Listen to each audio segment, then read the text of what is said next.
Last time, we discussed synthetic division wherein sinabi ko doon na yung synthetic division, siya yung pinakamadali sa lahat kasi hindi mo na nga kailangan ng napagkahaba-habang computation para lang malaman mo kung yung given binomial ay factor ba siya ni given polynomial.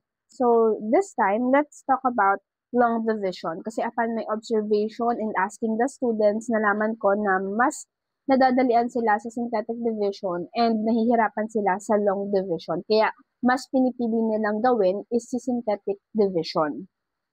So, ngayon, try natin na padaliin or matutunan ng students yung long division. So, let's have an example. Divide x cubed minus 10x squared minus 9x minus 20 by x minus 4. So, paano po ba tayo nagdi-divide ng polynomial using long division or paano po ba natin ginagawa si long division? So, first, let's write the given x cubed minus 10x squared minus 9x minus 20 divided by x minus 4.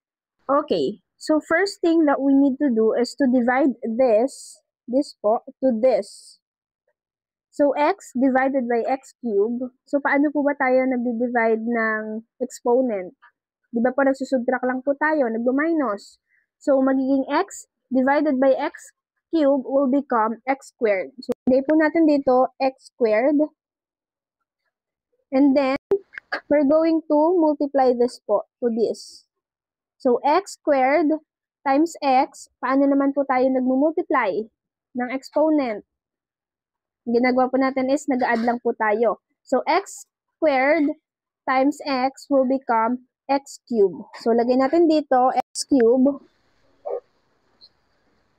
And then, after that po, this one naman po, multiply natin dito. X squared times negative 4 will become negative 4x squared. Ayan. So, and then proceed lang po tayo. Change the sign. So, magiging positive yon. And then, ito makakancel na. The negative 10x squared minus positive 4x squared will become negative 6x squared. And then, bring down lang po natin ito. So, magiging 9x. Ayan. And then, after that po, this one, we're going to divide this to this naman po. So, x divided by negative 6x squared will become negative 6x. So, lagay natin dito negative 6x. And then, proceed again. Multiply natin ito to this one naman. So, negative 6x times x will become negative 6x squared. And then, this one naman po, negative 6x times negative 4 will become positive 24x. And then, proceed lang po ulit tayo. So, change the sign, positive, ito magiging negative. So, makakancel na po ito. Negative 9x plus negative 24x will become negative 33x. And then, bring down this naman po. Negative 20. Ayan. And then, after that po, this one naman po, divide natin to this. So, x divided by negative 33x will become negative 33. And then, after that, we're going to multiply negative 33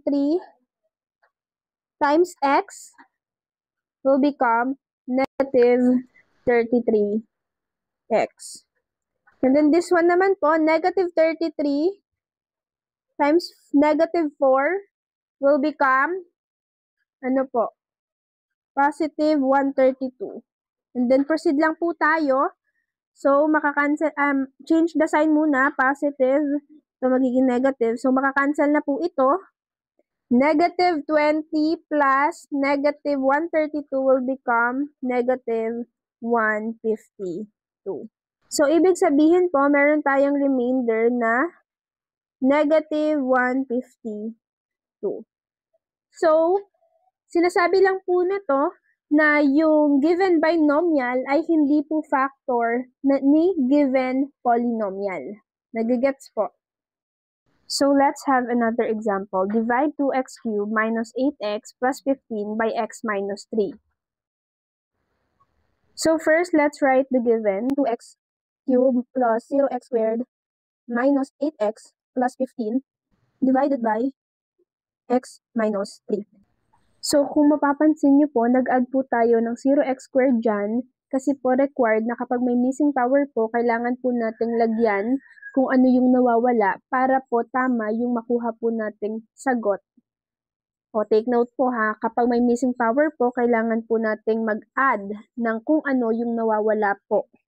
Para ano po? Para tama po yung makuha po nating sagot. Nagigets po?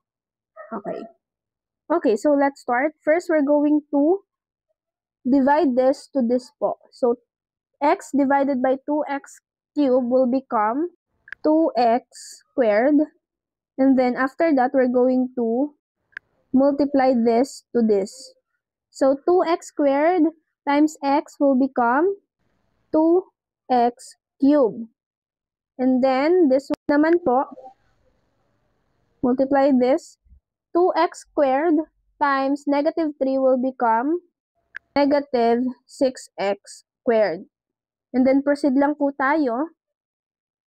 First, we're going to change po the sign. So, magiging positive na to. So, ito makakancel. And then, 0x squared minus positive 6x squared will become positive 6x squared. And then, after that, we're going to bring down this po. Negative 8x. Then, after that po, we're going to divide this to this naman po. So, x divided by 6x squared will become positive 6x. And then, we're going to multiply 6x to x. So, 6x times x will become 6x squared. And then, after that, 6x squared times negative 3 will become negative 18x. And then, proceed lang po tayo. So, change muna natin yung so, ito magiging positive, ito magiging negative. So, makakancel na yan.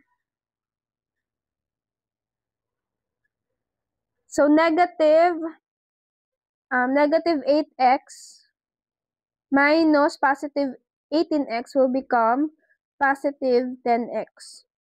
And then, after that, we're going to bring down this po. So, positive 15. And then, we're going to divide this naman po to this.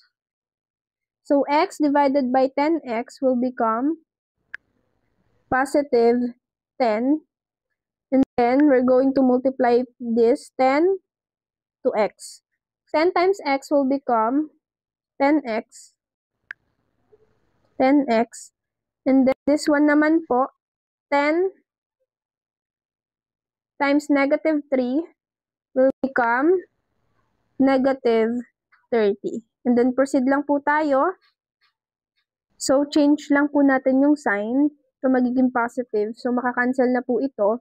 So, positive 15 plus positive 30 will become positive 45. So, we have remainder na positive 45. So, ibig sabihin lang po na yung given binomial ay hindi po factor ni given polynomial. Nagigets po? Okay.